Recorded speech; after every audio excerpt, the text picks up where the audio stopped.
Seigneur. Alléluia.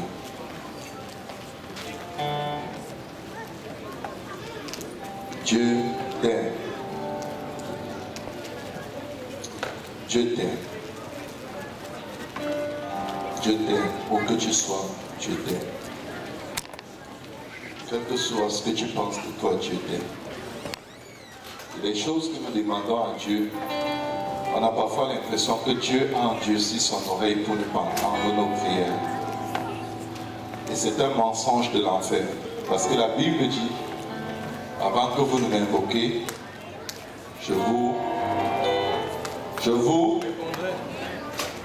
avant que vous m'invoquiez, je vous répondrai.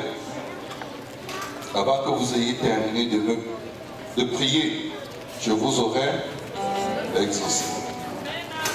Est-ce qu'il y a des exaucés de l'Éternel ici?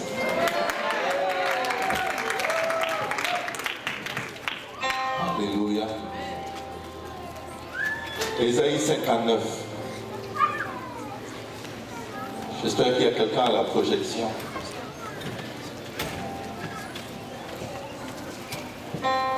Ésaïe 59 à partir du verset 1. Je vais demander au pasteur Luc de prier pour que Dieu nous aide à recevoir le message. Prions le Seigneur tous ensemble. Père, nous te remercions, Papa, pour ta sainte présence, pour tout ce que nous venons de ressentir, Seigneur Père. Parce que, Papa, nous arrivons à un moment, Seigneur Jésus-Christ, où nous voulons entendre de ta part, Seigneur. Papa, mais une chose, Père, nous sommes encore des hommes naturels et charnels pour que les choses spirituelles aient une folie, Seigneur. Papa, au moins nous tous ensemble, au moins ton serviteur Jésus-Christ que tu as choisi aujourd'hui comme vaisseau. Papa, parle à travers lui, Seigneur Jésus-Christ, afin que nous puissions entendre ta parole, Seigneur. Le mettre en pratique, Seigneur, afin qu'elle puisse nous conduire jusque dans la vie éternelle. Papa, garde nos cœurs, Seigneur, du droit chemin. Loin ton serviteur, Seigneur Jésus-Christ, ne nous laisse pas parler, Seigneur, selon nous-mêmes. Et qu'il parle, Seigneur Jésus-Christ, Papa, selon moi-même, ce que tu lui dis, il est dit, Papa, alléluia. Nous savons que tu as une parole pour chacun de nous, Seigneur Jésus-Christ, individuellement.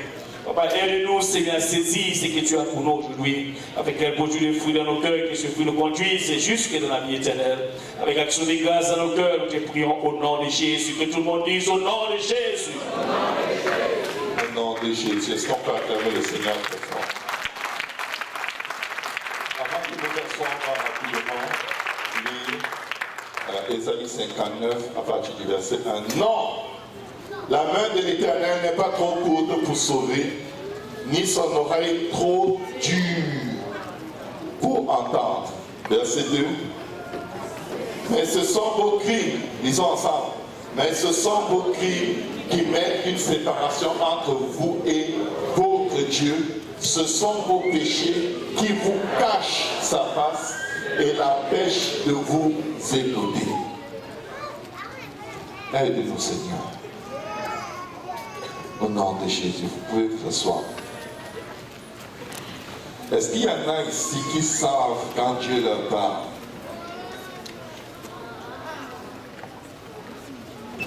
Amen. Je vais vous dire comment je reconnais très facilement la voix de Dieu. Généralement, je reconnais la voix de Dieu quand c'est une voix qui me demande de faire quelque chose que je n'ai pas envie de faire. C'est que Dieu est dans le coin.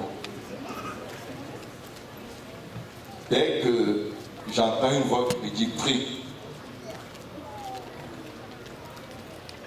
ça peut pas être le diable, ça. Quand j'entends une voix qui me dit lis la Bible, ça ne peut pas être le diable.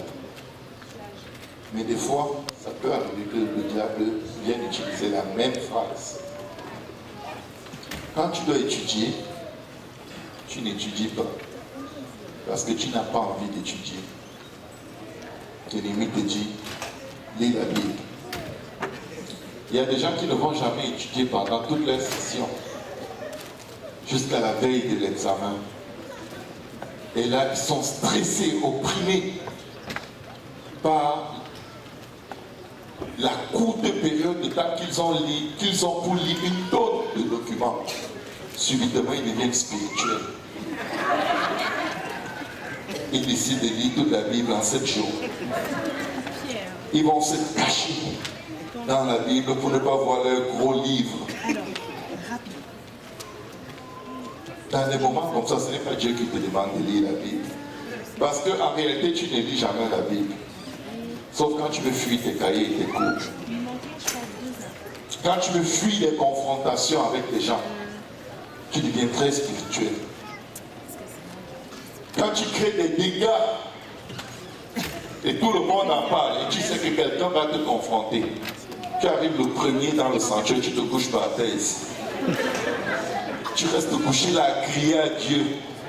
Parfois tu n'es même pas en train de prier, mais tu te mets dans une posture qui est telle que personne n'aura le courage de venir te dire je vais te parler. Amen. Tu cales là devant Dieu. De temps en temps, tu passes un petit coup d'œil pour voir si les concernés sont arrivés. Tu deviens très spirituellement. En fait, tu es en train de fuir.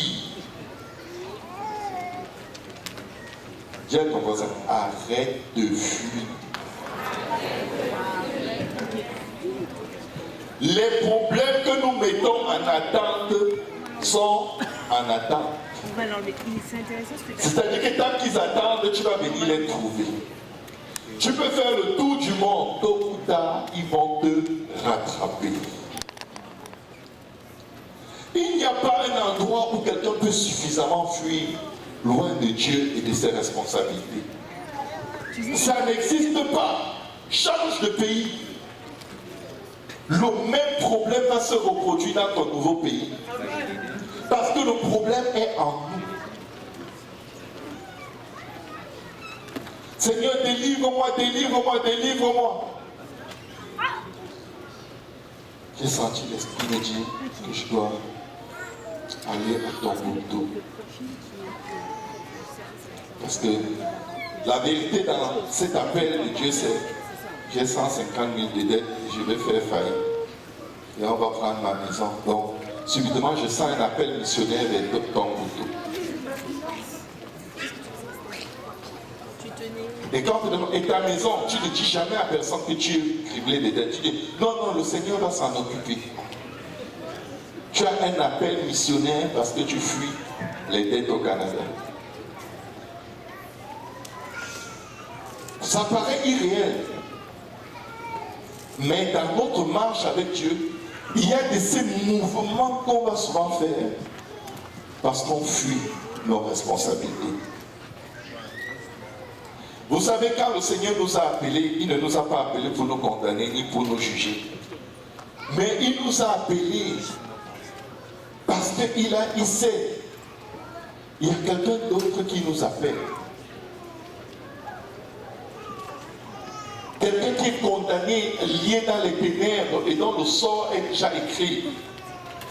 On l'appelle Satan, Lucifer, le prince de ce monde, l'esprit de la rébellion, de la perversité. Je t'appelle généralement en premier. Parce qu'il dit que dans le lieu secret où tu as été conçu, je te connaissais. Amen. Et quand tu nais, personne ne t'apprend à mentir. Tu commences à mentir. Personne ne t'apprend à voler.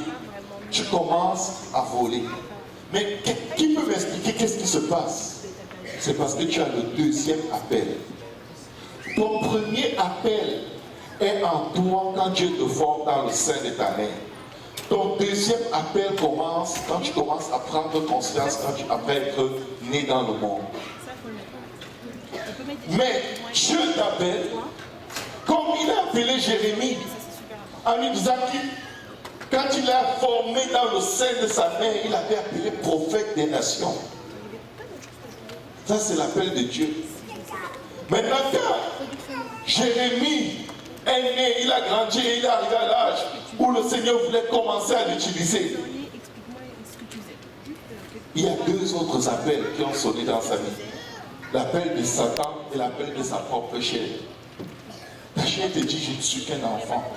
Je ne suis rien, je ne peux rien faire pour Dieu. Et le diable te dit, c'est vrai. De toute façon, est-ce que tu es sûr que c'est Dieu? Dans Dans notre Bible, nous avons l'histoire d'un appel. Et c'est de cette histoire réelle que le Seigneur veut que je partage aujourd'hui, parce que Dieu te veut, le diable te veut, mais c'est toi qui décides. Retiens ceci, de même que Dieu te veut, Satan te veut. C'est pourquoi il y a deux chemins, un qui mène à la vie, l'autre qui mène à la perdition. Amen. Et Dieu nous a donné un élément qui est l'élément le plus important dans tous nos appels. C'est l'élément du chaud. Peu importe à quel point le diable peut t'appeler, te flatter, envelopper ta famille depuis des générations. Quand Dieu t'appelle, tu peux venir servir Dieu. Peu importe à quel point tu peux être lié dans le péché, tu peux servir Dieu. Le démoniaque de Génézareth, j'ai toujours du mal avec ce nom. Gadara, Génézareth, le Guéné qui est dans votre Bible. La Bible dit qu'il avait des légions de démons. Vous vous rendez compte, personne ne priait pour lui. Personne ne jeûnait pour lui. Personne n'a chassé ces démons. Et il a embarqué tous les démons et venu s'agenouiller devant Jésus. Dis à ton voisin, tu peux servir Dieu. Tu peux répondre à l'appel de Dieu, il n'y a pas d'excuse. Dieu a appelé son peuple hors de l'Égypte pour le servir, pour aller l'adorer. Ils étaient les plus grands esclaves, les plus longs esclaves peut-être qu'il n'y avait jamais eu sur la face de la terre. Ils étaient en esclavage depuis plus de 400 ans. Ils sont sortis de l'Égypte pour aller adorer Dieu sans utiliser la lance, le javelot, sans utiliser la guerre. Dis à ton voisin, tu peux servir Dieu. Tu peux répondre à l'appel de Dieu. Tu peux te détacher de l'endroit où tu es et t'engager à servir Dieu. Si un homme ne sert pas Dieu, c'est parce qu'il ne veut pas servir Dieu. Il n'y a aucune référence biblique qui peut me montrer le contraire. Même quand tu as le voile sur tes yeux, tu demandes à Dieu de t'ouvrir les yeux, il va les ouvrir. Parce que l'élément de ta volonté est toujours l'élément qui va décider quelle direction tu vas prendre. Il y a des prisonniers qui aiment la prison. Il y a des gens qui sont dans des problèmes, ils aiment leurs problèmes. Il y a déjà des gens pour qui on a prié et Dieu les a guéris. Ils ne marchaient pas. Ils ont été guéris, ils se sont mis à marcher. Et à la fin du service, ils reprennent leur siège roulant pour s'asseoir dessus. Et le pasteur demande, mais c'est quoi le problème? Dieu t'a guéri, tu n'as plus besoin de ça. Il dit au pasteur, mais pasteur, vous ne comprenez pas. Si je marche, on va me retirer toutes les prestations sociales que je recevais gratuitement. L'aide sociale, les coupons pour la nourriture, ils vont m'envoyer travailler. Laissez-moi sur ma chaise.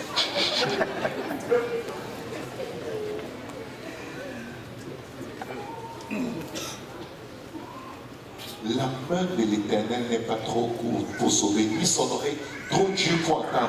Mais il y a de ces choses auxquelles on s'accroche. Il y a de ces mentalités auxquelles on s'accroche, qui sont destructrices pour notre vie. La Bible dit dans le livre de Jonas, chapitre 1, verset 1 à 3, la parole de l'Éternel fut adressée à Jonas, fils d'Amittai, en ces mots. Lève-toi, va à Ninive, la grande ville, et crie contre elle, car sa méchanceté est montée jusqu'à moi. Et Jonas se leva pour s'enfuir à Tarsis, loin de la face de l'Éternel. Le Seigneur m'a dit pendant qu'il me donnait ce message, il y a des gens qui fuient l'appel de Dieu. Il y a des gens qui sont en train de fuir. fuient, ils courent, ils font tout. Comme si quelqu'un les surveillait. Vous pouvez vous cacher des hommes, mais vous ne pouvez pas vous cacher de Dieu. Certains gens tournent en rond depuis des années parce qu'ils fuient l'appel de Dieu. J'ai fui l'appel de Dieu. Quand je fuyais l'appel de Dieu, j'étais le chrétien le plus pourri que tu pouvais rencontrer dans ton chemin. Tous les péchés qui me tentaient, je tombais. Avec l'appel de Dieu, Dieu te donne la force de vivre pour lui. Tu fuis l'appel de Dieu, tu fuis ta vie. Le Seigneur dit, si quelqu'un donne sa vie, il la retrouvera. Mais si quelqu'un garde sa vie, tu refuses de te donner au Seigneur, tu vas perdre ta vie. Parce que le péché va dominer sur toi. En obéissant à l'appel de Dieu, Dieu te donne un autre esprit qui n'est pas l'esprit de la belle façon de vivre que tu as hérité de tes parents. Dieu ne peut pas te donner un autre esprit si tu n'acceptes pas son appel. Dieu ne peut pas te donner la force de vivre pour lui si tu n'acceptes pas de t'engager dans son œuvre. Il ne va pas le faire. Quand on a oint David, il a reçu l'esprit de l'Éternel. Quand on a oint Saül, même s'il était devenu un mauvais roi, la Bible nous dit qu'il reçut l'esprit de l'Éternel était sur lui et il devint un autre homme. Tu es toujours ce que tu es parce que tu es toujours ce que tu es. C'est parce qu'il y a un niveau où tu refuses d'aller avec le Seigneur. Ta vie tourne en rond, en rond. Tu es là, tu pries, tu fais toutes sortes de prières. Écoutez, dans le monde, quand on ne servait pas Dieu, on a pris la prière pour la sorcellerie, l'occultisme. La prière, c'est plus les incantations, parce qu'on sait que les marabouts ont eu l'habitude de nous dire, quand tu as un problème, d'abord pour le marabout, il y a toujours quelqu'un qui veut te tuer. Il y a toujours quelqu'un qui veut te tuer. Ce n'est jamais toi qui veux te tuer. Dans la Bible, c'est toi qui te tues. Regardez les perspectives. Dieu dit, tu as des problèmes à cause de toi. Le marabout te dit, tu as des problèmes à cause d'autrui. Pourquoi? Satan est un menteur. Il va toujours t'envoyer dans la direction d'où ne vient pas ton problème. Aux yeux de Dieu, nos problèmes, c'est nous. Il dit que chacun se plaigne de ses propres péchés. Aux yeux du monde, c'est les autres et il faut que tu te défendes et j'ai la solution. Apporte-moi un coq blanc. Il faut qu'il ait une patte noire et une patte bleue. Il faut que sa crête soit rose devant et rouge derrière. Et ce coq ne doit jamais avoir fait cocorico. Et il est le seul qui connaît les gens qui vendent ce genre de coq. C'est un coq qui coûte au moins 1005 $. Tout est singulier, même le prix du coq. Et devinez quoi? 1000 $, c'est rien. Quand tu crois au marabout, tout ce qu'il te demande, tu cours faire. Dieu appelle Jonas, il lui dit seulement, Jonas, ok, Jonas dit, oui Seigneur. Dieu dit, est-ce que tu peux aller à Ninive parler pour moi? Il devait être content, waouh, Dieu me parle. J'ai une relation avec Dieu. Dieu m'a demandé d'aller parler à Ninive. En fait, il dit, quoi? Et Ninive? Non. Bande d'assassins. Ils n'ont qu'à mourir tous. Je ne vais pas leur parler de la part de Dieu. Après tout le mal qu'ils nous ont fait, je ne veux rien savoir. Les Niniviens étaient méchants. Je vous dis, méchants. Et ils avaient tellement opprimé le peuple d'Israël que le peuple d'Israël était dans une amertume pendant des décennies à cause de la méchanceté des Niniviens. Et Dieu l'envoie là-bas. Vous savez ce qu'il a fait? Il a fait ce que certains d'entre nous sont en train de faire. Et Jonas se leva pour suivre l'appel de l'Éternel. Sauf qu'il a changé de route pour aller vers Tarsis. Allô? Qu'est-ce que le verset 2 nous dit? Verset 2, affichez le verset 2. Lève-toi, va à Ninive, la grande ville, et crie contre elle, car sa méchanceté est montée jusqu'à moi. Crie contre elle parce que Dieu ne veut pas que le méchant périsse, mais qu'il parvienne à la repentance. Le verset 3 nous dit quoi? Et Jonas se leva pour s'enfuir. Demande à ton voisin, est-ce que tu es en train de fuir?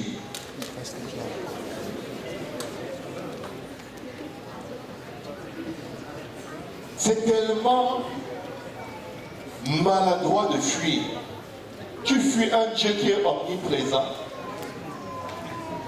C'est comme si quelqu'un décidait de fuir son ombre. Dès que je bouge mon ombre, tu fuis ton ombre, l'Éternel est ton ombre à ta main droite.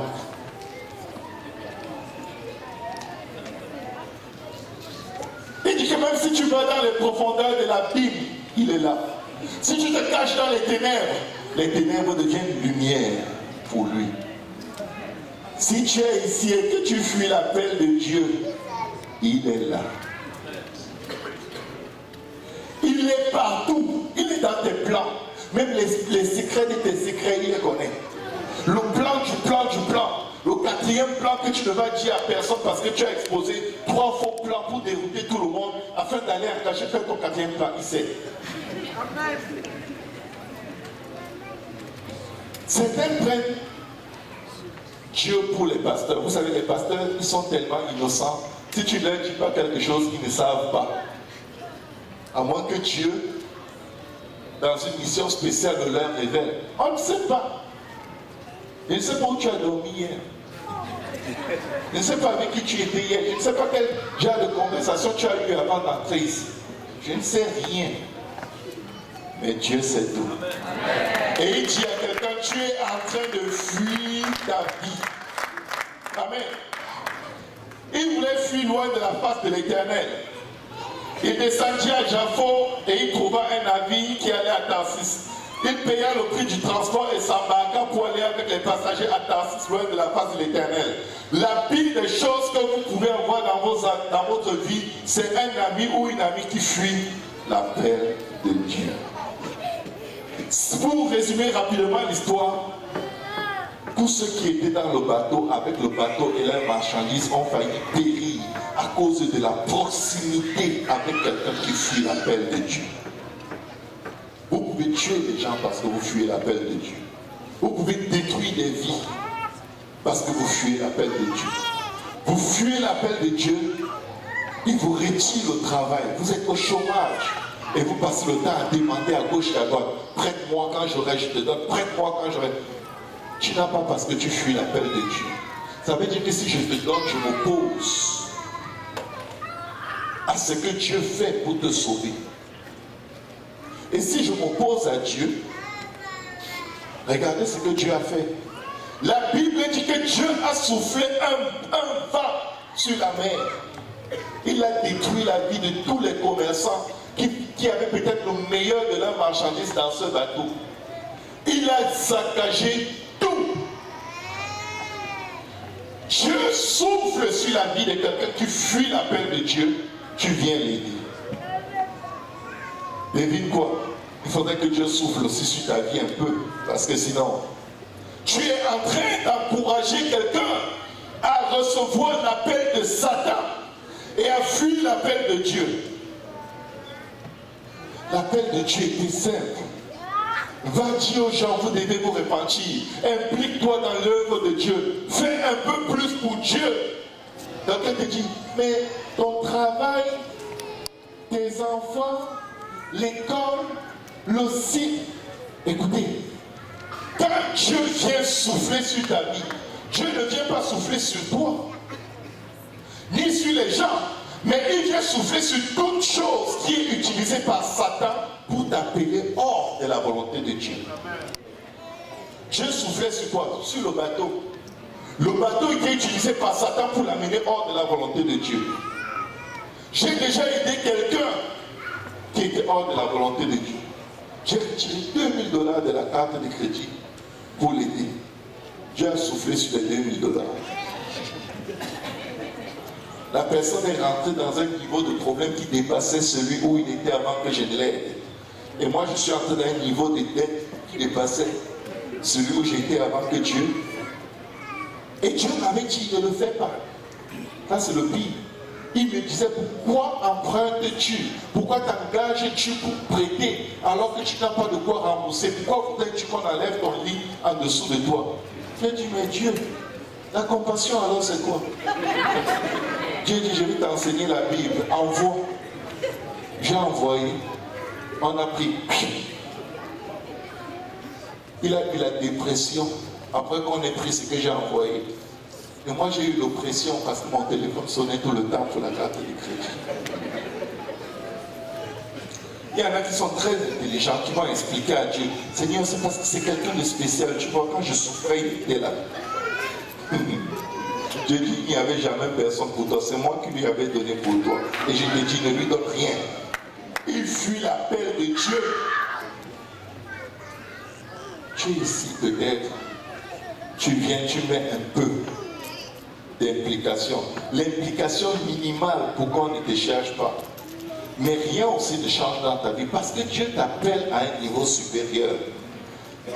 Peut-être tu vas dire, ah, Pasteur Serge, ce n'est pas de moi qui parle, c'est de toi que je parle.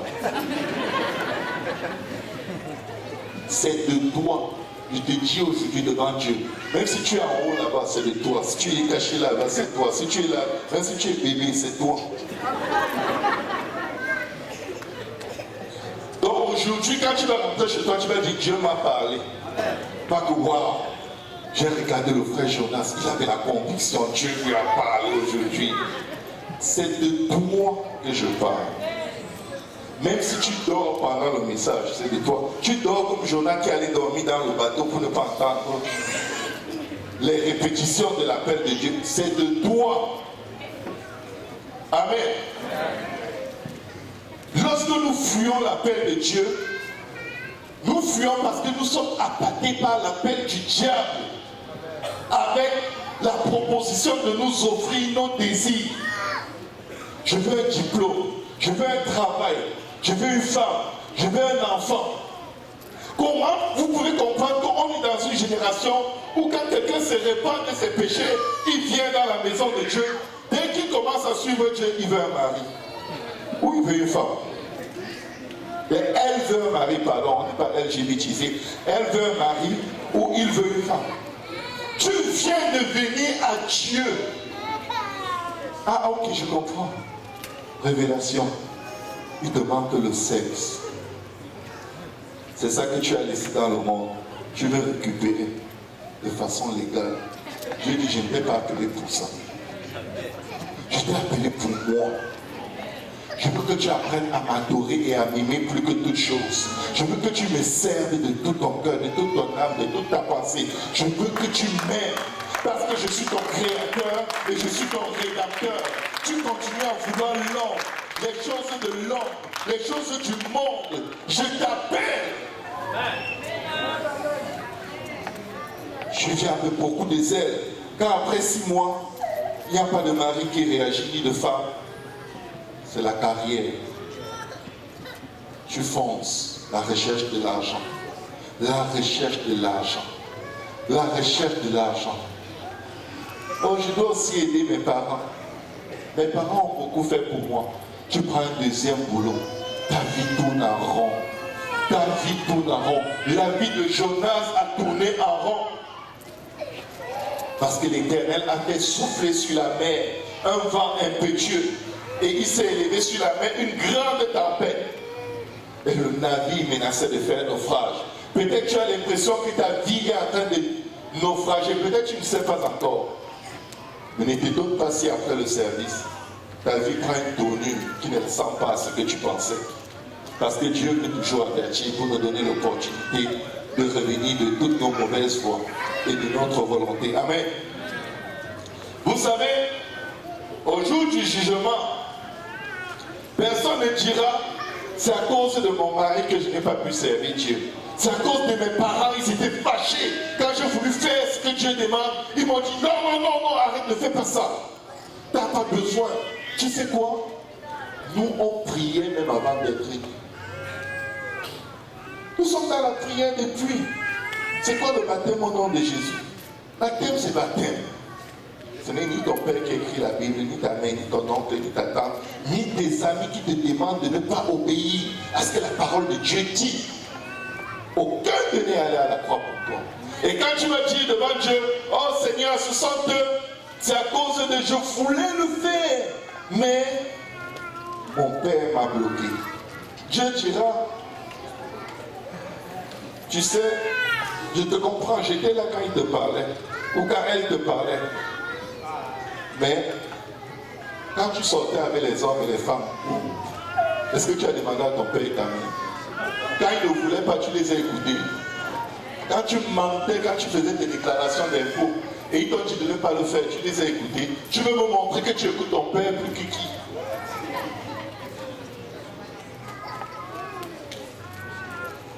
Mais mes parents ne m'ont pas appris à croire en Dieu. Ce n'est pas dans notre culture, ce n'est pas dans notre pays.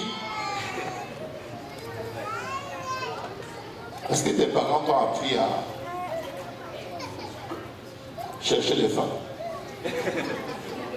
Tu l'as fait, n'est-ce pas? C'est parce que c'est ce que tu aimais. Tu ne me sers pas parce que tu ne m'aimes pas. Tu ne veux pas de moi, tu veux de ce que je peux te donner. Tu calcules. Tu mesures tout. Il y a des gens, ça fait des années que Dieu les appelle. Et ils se contentent d'un moment de prière où ils sentent la présence de Dieu et ils ont l'impression de servir Dieu. Tu ne sers pas Dieu, tu te sers toi-même. Quand tu sers réellement Dieu, il te sort de ta zone de confort. Ce n'est pas selon ta façon, ni ton temps, ni ton plan, mais selon sa façon. Certains vont dire, ah, moi je n'ai pas voulu servir Dieu parce que quand je regardais les chrétiens, ils n'étaient pas sérieux. Jésus va te dire, mais moi qui suis allé à la croix pour toi, j'étais sérieux. J'étais tellement sérieux que j'ai accepté la honte, le mépris, le rejet pour toi. Celui à cause de qui tu dis que tu ne peux pas servir le Seigneur, est-il mort à la croix pour toi? A-t-il reçu les coups pour toi? A-t-il été insulté pour toi?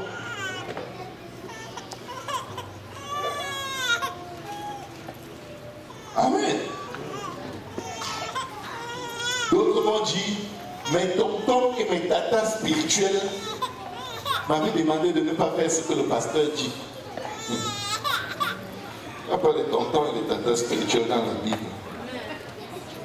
Je ne sais même pas d'où ça vient. Mais c'est la mode. Au lieu que Jonas entre en repentance, regardez ce qu'on aime faire au lieu d'obéir à Dieu. La Bible dit que l'obéissance vaut mieux que les sacrifices. Jonas 1, verset 5. Les mariniers eurent peur. Certains d'entre nous ont peur quand ils voient comment Dieu est déchaîné. Et devinez ce qu'ils font. Ils imploraient chacun leur Dieu. Que quelqu'un dise, ils prient aussi. Hein. Mais ce n'est pas ça que Dieu attendait d'eux. Des fois, au lieu de juste obéir, quelqu'un devient trop spirituel. Vous n'avez pas remarqué que quand vous allez parler de l'évangile aux membres de vos familles, ils refusent, ils disent non. Nous on est catholiques, on est né catholique, on va vivre catholique, on va mourir catholique. Je leur dis oui, vous irez en enfer catholique. Parce que ce n'est pas de ça que Dieu vous a parlé. Il vous a parlé de l'évangile. L'évangile n'est pas catholique, l'évangile n'est pas apostolique, l'évangile n'est pas baptiste, l'évangile n'est pas témoin de Jéhovah. L'évangile n'est pas mormon. L'évangile c'est répandez-vous et que chacun de vous soit baptisé au nom de Jésus pour le pardon de vos péchés et vous recevrez le don du Saint-Esprit. Car la promesse est pour vous, pour vos parents, pour vos enfants, même vos parents. Et pour tous ceux qui sont loin, en aussi grand nombre que le Seigneur notre Dieu les appellera. Vos parents en font parmi, non? Alors j'ai cité le bon verset. Écoutez bien mes frères, mes sœurs. Si quelqu'un refuse de servir Dieu, c'est parce qu'il ne veut pas. Quelqu'un dit, je n'ai pas les moyens, je n'arrive pas à servir Dieu. Je n'ai pas l'argent pour venir à l'église. Invite-le à un pique-nique, il vient. Invite-le à une fête d'anniversaire, il arrive avant tout le monde. il n'a aucun problème de transport. Je n'ai pas ceci pour servir Dieu. Quand j'aurai une femme, je serai en paix, je pourrai servir Dieu. Tu ne serviras pas plus Dieu que ça. Parce que la Bible dit que quand tu te maries, tu prends plus soin des besoins de ton partenaire que de Dieu. Beaucoup de gens ont construit d'autres doctrines. Les mariniers, au lieu que Jonas entre en repentance, ils ont commencé à implorer leur Dieu. Ils ont jeté dans la mer tous les objets qui étaient sur le navire, afin de rendre le navire plus léger. Dieu ne te demande pas de t'améliorer. Dieu te demande de venir à lui. Dieu ne te demande pas de changer. Dieu te dit, viens. Venez à moi, vous qui êtes fatigués et chargés, et je vous donnerai du repos. C'est donc dit, changeons avant de venir, nous qui sommes fatigués et chargés. Tu ne peux rien faire sans lui. Sans Jésus, tu ne peux rien faire. Il n'y a aucun pas que tu peux prendre loin de Dieu pour satisfaire tes besoins charnels qui va te rapprocher de Dieu. Oh pasteur, même si je ne viens pas à l'église, je prie quand même. Ce que tu dis est vrai. Ils ont allégé le bateau. J'ai encore soufflé plus fort sur le bateau léger. Je jeûne beaucoup. Oui, c'est vrai, tu as perdu du poids. Mais je vais souffler même sur ta maigreur. Parce que ce n'est pas ça que je te demande. Tu vas jeûner tes os sur la peau. Alors qu'il suffit d'obéir à Dieu. Les choses de Dieu sont tellement simples. C'est pourquoi ici vous ne venez pas à moi comme des petits enfants. Vous n'entrerez pas dans le royaume des cieux. Jonas, pendant que les gens sont en train de prendre des dispositions pour sortir des troubles, il va se coucher dans le fond du bateau pour dormir. Réveillons nos peuples de Dieu. L'appel de Dieu, c'est la chose la plus sérieuse qu'il y a dans notre vie. Quand on tire au sort et on se rend compte que c'est vraiment à cause de lui. Jonas ne dit pas, je vais me repentir. Seigneur, pardonne-moi. Il dit aux gens, jetez-moi dans l'eau. Il y a des gens qui refusent tellement l'appel de Dieu qu'ils savent que ça va les mener à la mort. Ils préfèrent la mort. Mais je vais te dire une chose. Même si tu veux te tuer, Dieu va envoyer un poisson pour t'avaler.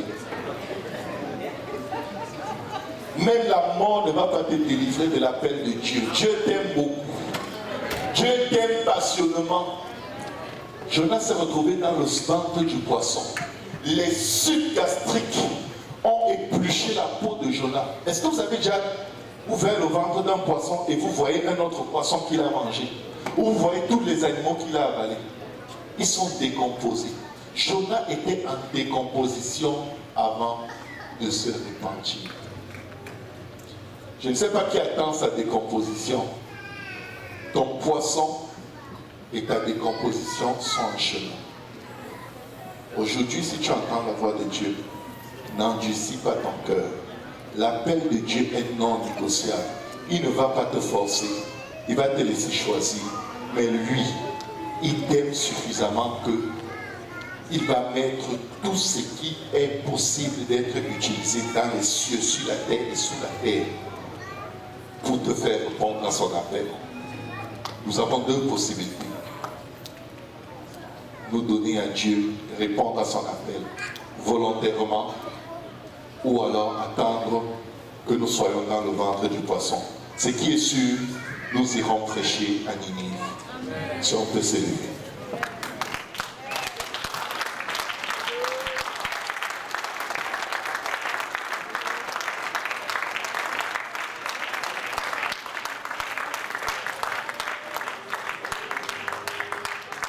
Quand Jonas dit, jetez-moi dans la mer, il se disait, ah, la noyade c'est une mort douce. Personne ne me verra plus. Dieu ne peut pas me chercher. Dieu ne peut pas me faire prêcher ici. Dieu a dit, tu n'as encore rien vu. Même au fond de l'eau, je suis là. Il a envoyé un gros poisson. Vous savez, les gros poissons, nous ne sommes jamais assez gros pour qu'ils nous avalent. Mais ce n'est pas la volonté de Dieu de traiter avec nous, avec cette résistance. Ce n'est pas la volonté de Dieu. Dieu t'a sauvé. Dieu t'a pardonné. Et aujourd'hui, tu continues de te servir de Dieu. Après avoir profité du sang de la croix, tu veux profiter d'une vie sans problème, sans démons, sans dette, avec une belle femme, des beaux enfants, une belle voiture, un beau boulot. Tu vas vivre heureux et avoir beaucoup d'enfants et mourir dans ton lit, rassasié de jour. Ce n'est qu'à Hollywood que ça arrive. Avec Jésus, ce n'est pas comme ça. Le Seigneur n'avait pas d'endroit où mettre sa tête. Quand il est né, il n'y avait même pas une chambre pour le laisser naître. Il n'y avait pas de place pour lui dans la ville. Quand il devait passer devant les juges, tout le monde l'a laissé seul. Il n'avait aucun compagnon pour le consoler. Quand on a demandé à Pierre s'il le connaît, Pierre a dit jamais. Jamais, et ne me posez plus jamais cette question. Quand il est mort, il n'y avait pas de tombe pour lui. Je ne sais pas pourquoi on cherche les maisons. Je ne sais pas pourquoi on s'attache aux choses de ce monde. Tu vas passer toute ta vie à travailler pour la retraite. Tu travailles 30 ans, tu fais 10 ans de retraite, tu meurs. Tu as travaillé 30 ans pour vivre bien 10 ans. Sauf que les 10 dernières années, tu avais plein de maladies. Tu vas devant Dieu. Seigneur, alléluia. Et tu lui. Tu dis quoi? Tu dis quoi? Je t'avais demandé d'enseigner des études bibliques. Oh, on dirait que tu y as pensé toute ta vie. C'est pas mal. Mais tu n'as pas enseigné, n'est-ce pas? Tu ne l'as pas fait. Peuple de Dieu, venez et prions. On n'a même plus de temps. Mais je sens que quelqu'un doit parler un peu à Dieu. S'il vous plaît, prenons 2 minutes que quelqu'un épanche son cœur devant Dieu. Si tu ne réponds pas à l'appel de Dieu, ce n'est pas de la faute de Dieu. Ce n'est pas de la faute des hommes. Aujourd'hui, tu peux obéir à l'appel de Dieu. Tu peux te repentir de tes péchés. Tu peux être baptisé d'eau au nom de Jésus. Si tu n'as pas encore été baptisé au nom de Jésus pour le pardon de tes péchés, obéis à l'appel de Dieu. Je t'en conjure au nom du Seigneur Jésus. N'écoute personne d'autre que la voix de Dieu. Élève ta voix, dis Seigneur, me voici, je viens faire ta volonté. Je viens obéir, Seigneur. Aide-moi, Jésus. Aide-moi. Tu peux endurcir ton cœur. Les oreilles de Dieu vont être aussi dures que ton cœur est dur. Ça ne sert à rien. Tu peux refuser l'appel de Dieu pour garder l'amitié des hommes et de ta famille. Mais le Seigneur dit, et si vous ne trouvez pas bon de servir l'Éternel, choisissez aujourd'hui qui vous voulez servir. Ou les dieux que servaient vos pères au-delà du fleuve, ou les dieux des Amoréens dans le pays desquels vous habitez. Mais moi et ma maison, nous servirons l'Éternel. Nous avons les eaux de baptême, les eaux sont chaudes, nous avons des vêtements de rechange. Aujourd'hui, vous pouvez répondre à l'appel de Dieu. Vous pouvez être baptisé et lavé de vos péchés en invoquant le nom de Jésus. Alléluia, Jésus. Alléluia. Jésus. Jésus. Jésus. Alléluia, Jésus. Alléluia, Jésus. Oh Jésus. Ne nous battons pas avec le Seigneur, peuple de Dieu. Dieu est le plus fort et il gagne toujours. Le niveau le plus fort. Alléluia. Donc ça c'est cool. Si vous avez entendu sa voix, Je pense qu'il y a 2 noms. obéissez à sa voix. Obéissons au peuple de Dieu. Ne gaspillons pas le peu de temps que nous avons à vivre, à lutter pour quelque chose que nous allons forcément faire en un moment, après qu'on ait tout perdu. Obéissons au peuple de Dieu. Au nom de Jésus. Au nom de Jésus.